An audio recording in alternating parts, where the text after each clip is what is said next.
चला मित्रांनो, आपल्या सिलेबसमध्ये आता दोन इन्स्ट्रुमेंट आपल्याला शिकायचे आहेत जे आपल्याला डिस्प्लेसमेंट मेजर करून देतात. त्यातलं सर्वात पहिलं इन्स्ट्रुमेंट आहे मित्रांनो ते म्हणजे पोटेन्शिओमीटर आणि दुसरं इन्स्ट्रुमेंट आहे मित्रांनो ते म्हणजे LVDT. मित्रांनो, पोटेन्शिओमीटर हे अतिशय कॉमनली यूज होणारं इन्स्ट्रुमेंट आहे डिस्प्लेसमेंट मेजरमेंटसाठी आणि LVDT हे एक फेमस आणि सर्वात जास्त याचा वापर केला जातो डिस्प्लेसमेंट मेजर करण्यासाठी. तर मित्रांनो, या ठिकाणी थोडंसं आपण समजून घेणार आहोत की पोटेन्शिओमीटर जो आहे हा पोटेन्शिओमीटर आपलं जो डिस्प्लेसमेंट आहे आपल्याला जे मेजर करायचं आहे ते म्हणजे मेकॅनिकल पॅरामीटर डिस्प्लेसमेंट. हा जो पोटेन्शिओमीटर आहे मित्रांनो, हा पोटेन्शिओमीटर डिस्प्लेसमेंट ह्या मेकॅनिकल पॅरामीटरला किंवा ह्या मेकॅनिकल क्वांटिटीला तर हा चेंज इन रेझिस्टन्स या इलेक्ट्रिकल सिग्नलमध्ये कन्वर्ट करत असतो. हे नेहमी लक्षात ठेवा की हा जो पोटेन्शिओमीटर जो डिव्हाइस आहे तो आपलं जे मेकॅनिकल ही डिस्प्लेसमेंट जी मेकॅनिकल क्वांटिटी आहे त्या क्वांटिटीला चेंज इन रेझिस्टन्स या इलेक्ट्रिकल सिग्नलमध्ये कन्वर्ट करत असतो. आणि चेंज इन रेझिस्टन्स म्हणजे किती रेझिस्टन्स चेंज झाला, किती रेझिस्टन्स चेंज झाला यावरनं तो आपल्याला हा इन्स्ट्रुमेंट डिस्प्लेसमेंटची व्हॅल्यू सांगत असतो किंवा डिस्प्लेसमेंटचं रीडिंग देत असतो. हे या ठिकाणी सर्वांनी लक्षात ठेवायचं आहे. मित्रांनो, आता आपण पोटेन्शिओमीटरची डायग्राम बघणार आहोत. त्या अगोदर मित्रांनो, रेझिस्टन्स चेंज कसा होतो, ओके, चेंज इन रेझिस्टन्स हा जो प्रकार आहे हा थोडंसं इथं या ठिकाणी थोडंसं समजून घ्या की चेंज इन रेझिस्टन्स म्हणजे काय. मित्रांनो बघा, या ठिकाणी एक रेझिस्टन्स आहे असं आपण कन्सिडर करूया. बघा, या ठिकाणी एक रेझिस्टन्स मी ड्रॉ केलेला आहे. आता मित्रांनो बघा, या रेझिस्टन्स वरती सपोज या ठिकाणी मी एक पॉइंटर ऍड केलेला आहे. हा एक पॉइंटर आहे, ओके, हा पॉइंटर आहे. या ठिकाणी हा पॉइंटर दिसतोय तुम्हाला, ओके. आता थोडंसं इथं समजून घ्या मित्रांनो, मला काय सांगायचं आहे की जर हा पॉइंटर या रेझिस्टन्सच्या सुरुवातीच्या पॉइंटला कनेक्टेड असेल, म्हणजे हा जो रेझिस्टन्स आहे इथून हा रेझिस्टन्स एवढा हा रेझिस्टन्स आहे आणि हा जो पॉइंटर आहे याला मी P म्हणतोय, हा जो पॉइंटर आहे हा या रेझिस्टन्सच्या सुरुवातीला या ठिकाणी कनेक्टेड आहे, तर या ठिकाणी आपण रेझिस्टन्स कमी आहे असं म्हणतो.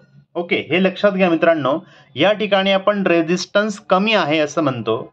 आता मला रेझिस्टन्स वाढवायचा असेल, ओके, रेझिस्टन्स चेंज करायचा आहे, रेझिस्टन्स वाढवायचा आहे, तर काय केलं जातं मित्रांनो, लक्ष द्या की हा जो पॉइंटर आहे हा मी राईट साईडला मूव्ह करणार आहे. ओके, हा पॉइंटर मी आता राईट साईडला हा पॉइंटरला काय करणार आहे, मूव्ह करणार आहे. या पद्धतीने जसं की तुम्हाला आता इथे दिसतंय राईट साईडला हा पॉइंटर आपण मूव्ह केलाय. आता सपोज हा पॉइंटर राईट साईडला मूव्ह केल्यानंतर या ठिकाणी आलेला आहे. ओके, हा पॉइंटर या ठिकाणी आलेला आहे जो मी वेगळा कलर दाखवलाय. हा पॉइंटर आपण इकडे मूव्ह केला.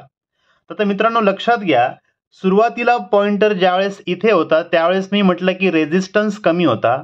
आता पॉइंटर ह्या पॉइंटला आल्यामुळे एवढा रेझिस्टन्स या ठिकाणी आता वाढलेला आहे. अजून जर आपल्याला रेझिस्टन्स वाढवायचा असेल तर हा पॉइंटर आपण पुन्हा जर राईट कडे आपण मूव्ह केला, हा पॉइंटर जर आपण या ठिकाणी घेऊन आलो शेवटच्या पोझिशनला, तर इतका रेझिस्टन्स पुन्हा आता वाढलेला असेल. म्हणजेच काय, पॉइंटर जेवढा लेफ्ट कडे असेल तेवढा रेझिस्टन्स कमी असेल, पॉइंटर जेवढा राईट साइड कडे जाणार आहे तेवढा रेझिस्टन्स वाढणार आहे. कारण हा पॉइंटर जो आहे या रेझिस्टन्स वरती काय होतोय, स्लाइड होत आहे. या रेझिस्टन्स वरती तो स्लाइड होतोय. मग तो जेवढा जेवढा त्या रेझिस्टन्स वरती स्लाइड होणार आहे तेवढा रेझिस्टन्स वाढणार आहे. मित्रांनो, मला असं वाटतं की रेझिस्टन्स कसा चेंज होतो, कमी किंवा जास्त होतो हे तुम्हाला समजलेलं आहे. आता आपण बघणार आहोत ते म्हणजे पोटेन्शिओमीटर. या पद्धतीची सर्किट डायग्राम आपण पोटेन्शिओमीटर साठी ड्रॉ करत असतो. मित्रांनो, या ठिकाणी तुम्हाला दिसतंय या ठिकाणी मी एक रेझिस्टन्स इलेमेंट ॲड केलेला आहे. हा जो आहे याला आपण रेझिस्टन्स इलेमेंट असं म्हणणार. हा रेझिस्टन्स आहे. ओके. त्यानंतर हा जो आहे मित्रांनो हा वायपर आहे. हा जो पॉइंटर तुम्हाला या ठिकाणी टच केलेला दिसतोय याला वायपर असं म्हणतात. त्यानंतर हा जो आहे एक आर्म आहे. ओके. या आर्मला आपण काय करणार आहे, लेफ्ट किंवा राईट या पद्धतीने आपण ह्या आर्मला मूव्ह करणार. लेफ्ट राईट या आर्मला मूव्ह केल्यामुळेच आपण त्या आर्मचं काय मेजर करू शकतो, डिस्प्लेसमेंट मेजर करू शकतो. हे लक्षात घ्या. ही या इन्स्ट्रुमेंटचं हाऊसिंग आहे. ओके. आणि आपलं जे मेजरमेंटचं जे आउटपुट आहे मित्रांनो, हे आउटपुट या दोन टर्मिनल्समध्ये आपण घेत असतो. म्हणजे जे काही आउटपुट आपल्याला मिळणार आहे, जसं की मी म्हटलं की या आर्मचं ज्यावेळेस आपण डिस्प्लेसमेंट करणार लेफ्ट किंवा राईटला, ही मेकॅनिकल पॅरामीटर आहे. आणि याचं इलेक्ट्रिकल सिग्नलमध्ये जे कन्व्हर्जन होणार आहे त्याचं जे इलेक्ट्रिकल सिग्नल आहे किंवा इलेक्ट्रिकल आउटपुट जे आहे ते या ठिकाणी आपण आउटपुट मेजर करणार आहोत. आपण याला टू मेजरमेंट असं म्हणूया. Two measurement. ओके. तर मित्रांनो आत्ताच आपण बघितलं त्या पद्धतीनुसार या दोन पॉइंटला आपण आउटपुट घेणार आहोत. आता सुरुवातीला आपण कन्सिडर करूया की हा जो वायपर आहे हा इनिशियल पोझिशनला आहे. ओके. या पोझिशनला वायपर आहे असं आपण कन्सिडर करूया. ज्या ठिकाणी मी आता हा पेन ठेवलेला आहे या ठिकाणी हा वायपर आहे असं आपण कन्सिडर करूया. मित्रांनो तुम्हाला एक लक्षात येईल की ह्या कंडिशनला जर विचार केला तर या ठिकाणी तुम्हाला लक्षात येईल ह्या कंडिशनला जर विचार केला तर हे रेझिस्टन्सचं इनिशियल पॉईंट आहे. त्यामुळे या ठिकाणी आपल्याला ज्यावेळेस ह्या दोन टर्मिनल्समध्ये आउटपुट मिळेल त्यावेळेस रेझिस्टन्स हा कमी असेल. परंतु जसं जसं मी हा जो आर्म आहे हा राईट साईडला मूव्ह करेल, फॉर एक्झाम्पल ह्या पद्धतीने हा आर्म जर मी राईट साईडला मूव्ह करत चाललो तर एक लक्षात घ्या, जसं जसं मी राईट साईडला मूव्ह करतोय आर्मला तसं तसं हा जो रेझिस्टन्स आहे या रेझिस्टन्स वरती हा जो वायपर आहे, फॉर एक्झाम्पल हा वायपर आहे, या रेझिस्टन्स वरती हा जो वायपर आहे हा स्लाइड होतोय. आणि जेवढा वायपर त्या रेझिस्टन्स वरती स्लाइड होतोय तेवढा रेझिस्टन्स काय होतोय, इन्क्रीज होत आहे. या ठिकाणी मित्रांनो मॅक्झिमम रेझिस्टन्स असेल कारण वायपर हा रेझिस्टन्सच्या दुसऱ्या पॉइंटला आहे. आणि जर आपण पुन्हा लेफ्ट साईडकडे हा वायपर ह्या पद्धतीने मूव्ह करत गेलो तर हा रेझिस्टन्स काय होत जातो, कमी होत जातो.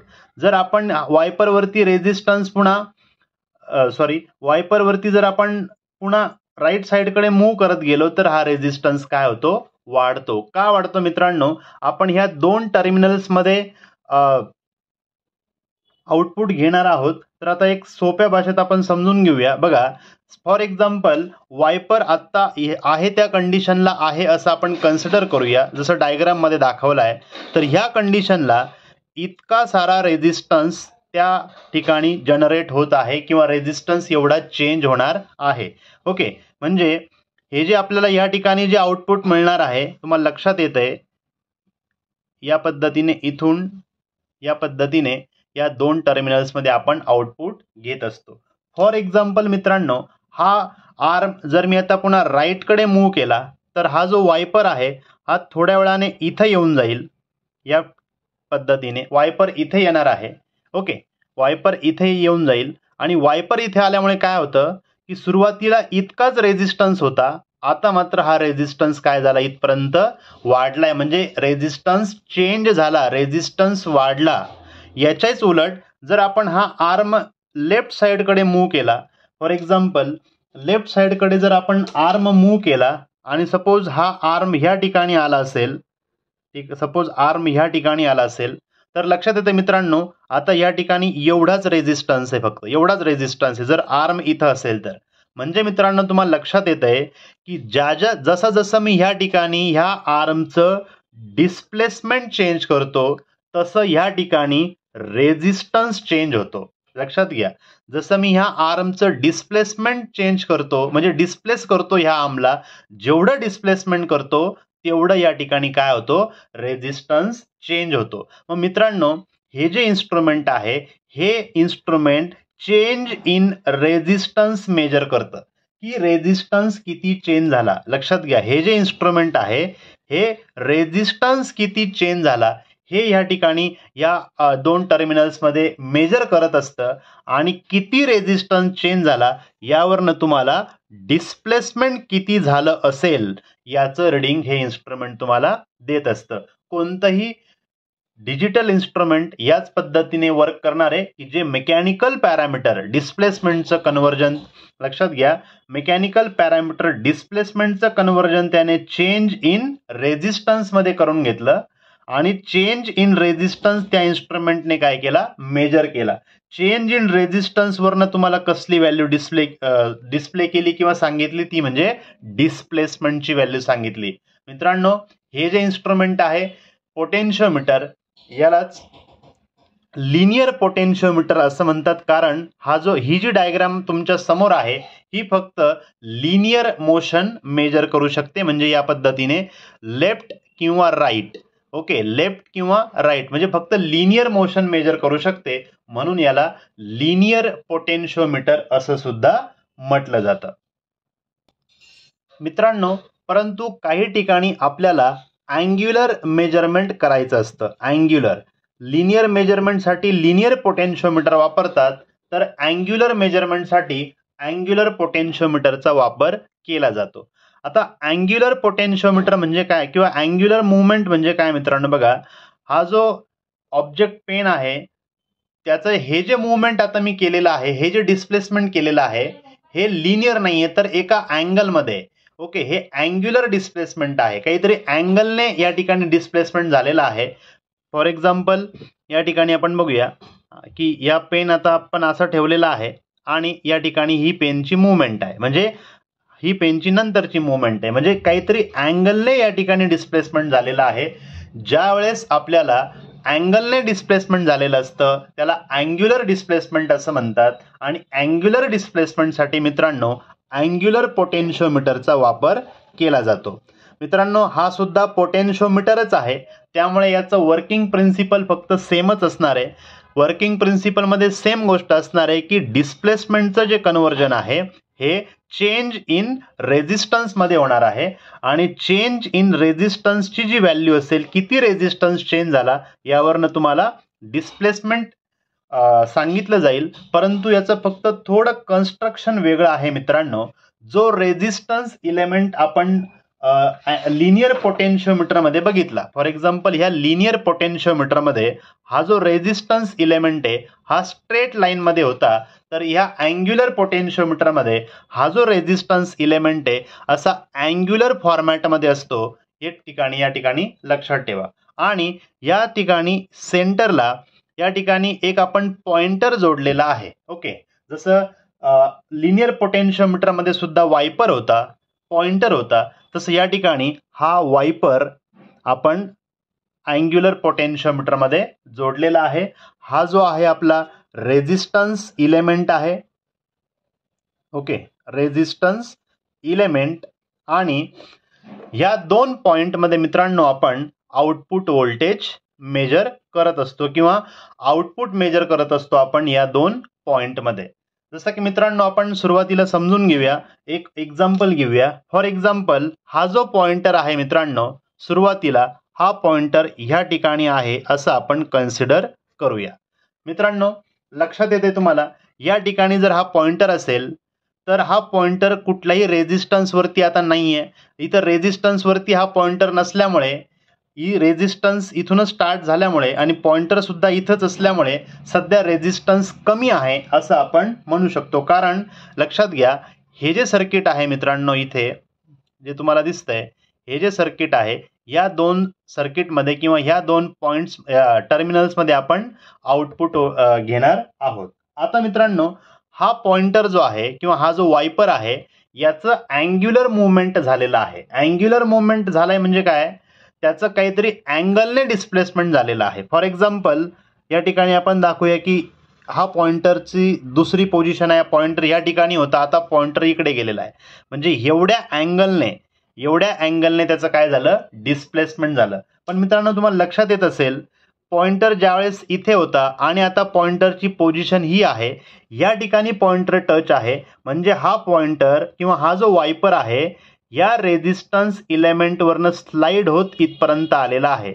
म्हणजे एवढा रेझिस्टन्स त्या ठिकाणी वाढलेला आहे, एवढा रेझिस्टन्स त्या ठिकाणी चेंज झालेला आहे आणि हा चेंज झालेला रेझिस्टन्स या आउटपुट टर्मिनल्सला मेजर केला जातो, हे लक्षात घ्या. मग मित्रांनो पुन्हा तुम्हाला लक्षात येईल की हा वायपर जर पुन्हा आपण ह्या ठिकाणापर्यंत जर गेला तर एवढा अँगल या ठिकाणी चेंज झालेला असेल आणि एवढा अँगल चेंज झाला याचाच अर्थ काय, एवढा सारा रेझिस्टन्स या ठिकाणी काय झालेला असेल, चेंज झालेला असेल. म्हणजेच काय, जेवढ्या अँगलने मित्रांनो या ठिकाणी डिस्प्लेसमेंट होतं तेवढ्याच याच्याने रेझिस्टन्स या ठिकाणी काय होतो, आउटपुटला चेंज होतो. म्हणजे चेंज इन रेझिस्टन्स आपण जर या ठिकाणी मेजर केला तर आपण किती अँग्युलर डिस्प्लेसमेंट झालं हे या ठिकाणी मेजर करू शकतो. मित्रांनो लक्षात घ्या, या ठिकाणी सुद्धा तीच कॉन्सेप्ट आहे की रेझिस्टन्स किती चेंज झाला यावरून आपण डिस्प्लेसमेंट सांगितलं. पण कोणतं डिस्प्लेसमेंट, तर अँग्युलर डिस्प्लेसमेंट, किती अँगलने डिस्प्लेसमेंट झालेलं आहे. अशा पद्धतीने मित्रांनो हा पोटेन्शियोमीटर काम करत असतो, हे या ठिकाणी समजून घ्या. मित्रांनो पुढच्या व्हिडिओमध्ये आपण एलव्हीडीटी जो अतिशय महत्त्वाचा टॉपिक आहे तो आपण बघणार आहोत. तोपर्यंत थँक्यू, धन्यवाद.